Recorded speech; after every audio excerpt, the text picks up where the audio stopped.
Maybe you could say.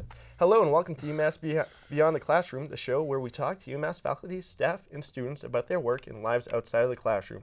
I'm your host, Nicholas Mazzoni, and today we'll be learning about an important part of residential life at UMass Amherst. I'd like to welcome today's guest, Resident Assistant Kevin C. How are you? I'm wonderful, Nick. How are you? I'm doing well. Well, welcome to the show. So tell me about becoming an RA.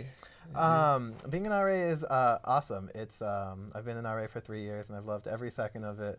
I like working with freshmen and just like getting paid and stuff like that. That's awesome. What's the basic qualifications of becoming an RA? The basic qualifications, like really anybody can be an RA. Like ideally, we'd like you to have some like leadership background and experience, but like you can apply knowing nothing and see how you do in the class and see how they like you in the interview, and you could just get it just based on your personality. Well, that's awesome.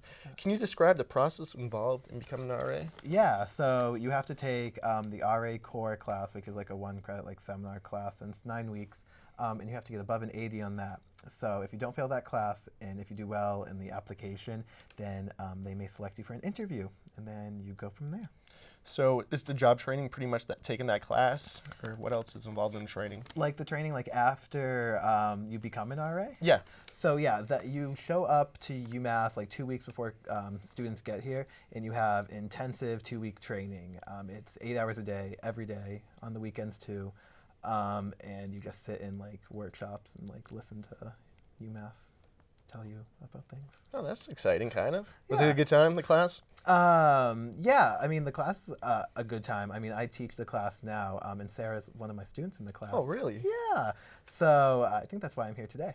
So, yeah, that's fun. By the way, Sarah's our director, and she's awesome. she? She's doing a great job today. But before we keep going, I have a beef right now, and I have to ask you, why do you guys charge $25 if you lock your key in the room? You know, I just walked out of my room by accident, and now I'm have to wait for my suite mate to get back. Well, that depends who you ask. I don't think I've ever charged anybody Really? for getting locked out of the room. I mean, it's no inconvenience to me. I just have to go and like get the master key and unlock you. I don't. Well, I could have used you the other night. Yeah, I know. You know? You could have used me.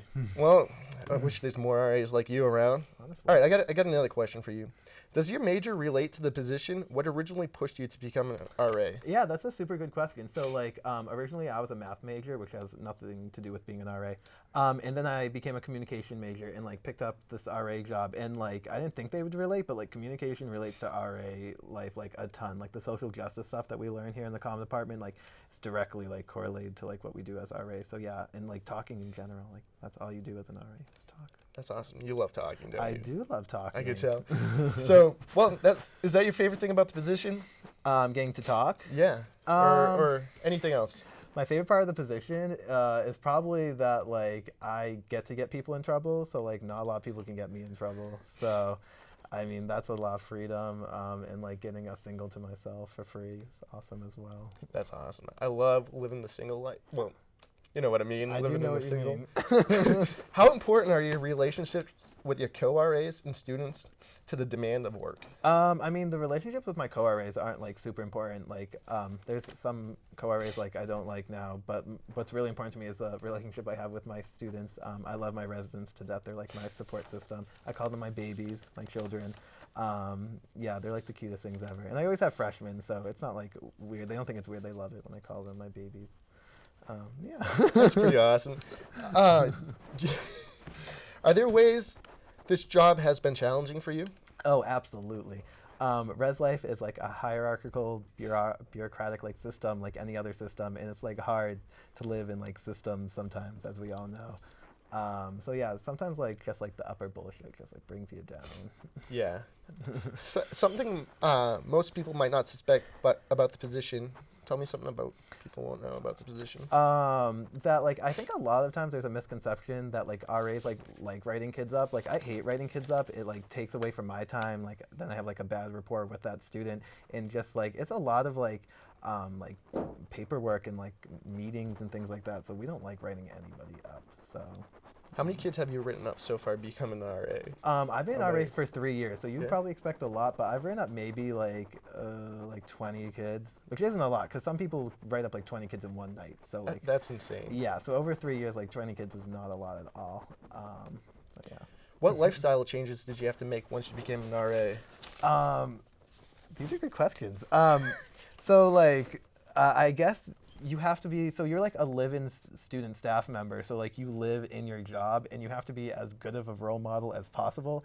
So you can't be stumbling in like at like 2 a.m. like you would normally do if you were just a student. So you have to make sure you're somewhat of a positive role model to your Well, that's residents. awesome. So tell me, how can someone get into an RA spot? Well, basically, I would say like get involved on campus, get involved with your house council, just like really get involved in any part of UMass and try to get some leadership experience, and then like take the RA class, and you're on your way. What type of students do you recommend becoming an RA? Students who are motivated and like care about themselves and other people. It's hard to do the job if you don't care about anything, I would say. What is Res Life looking for in an RA? They are looking for somebody who can like handle the job, can handle like tasks being thrown at them, and handle like, that's why I said before, like for some like leadership ability already, because if they know you've done other leadership things on campus, you can most likely handle being an RA. Could you talk a little bit about the interview process? Yeah, so basically you have to take the RA class to even like be qualified, and then you do your application, and then in February they'll tell you like, well, they'll tell you the semester before if you're going to get an interview, and then February you have your interview, and you're basically in a room in the campus center basement with like maybe like 30 other RAs or like candidates are there, and then there's like a ton of people, and you're just having an interview, and there's like 300 people in the room, and it's very overwhelming. That's a lot of people for an interview. Yeah, very loud. Talk about the class you have to take. So the class is new. They had it like 4 years ago, and they just brought it back last year. It's a 1 credit like seminar class. It's 9 weeks, and it kind of is just like preliminary like RA training, like what's communication, like what's social justice, like things like that. It's pretty awesome. So after the class, do you have the interview before or after the class? Yeah, so that's interesting. So if you take the class in the fall, then you learned all these RA tips and tricks, and you haven't even had the interview yet. But if you take it in the spring, you're doing the whole process while you're in the class. So the second week of class, you'll be interviewing for like being an RA, and you barely like learned anything. So like taking the class in the fall is a lot more beneficial. Oh, that's awesome. Yeah. Is there a place they could check out how to become an RA?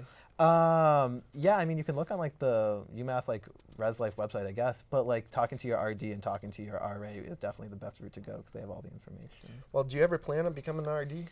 I do. At some point, I'd like to be an RD. When I was a freshman, I never wanted to, but like realizing that I love being an RA and stuff, and you can go to like grad school for like being an RA basically for student affairs. So yeah, at some point I'll be an RD. That's awesome. Well, that's all the time we have for you. Thank you, Kevin. Thank you so much, Nick. You're welcome. Thanks for joining us today at UMass Beyond the Classroom, and make sure to come back next time. That wasn't that bad.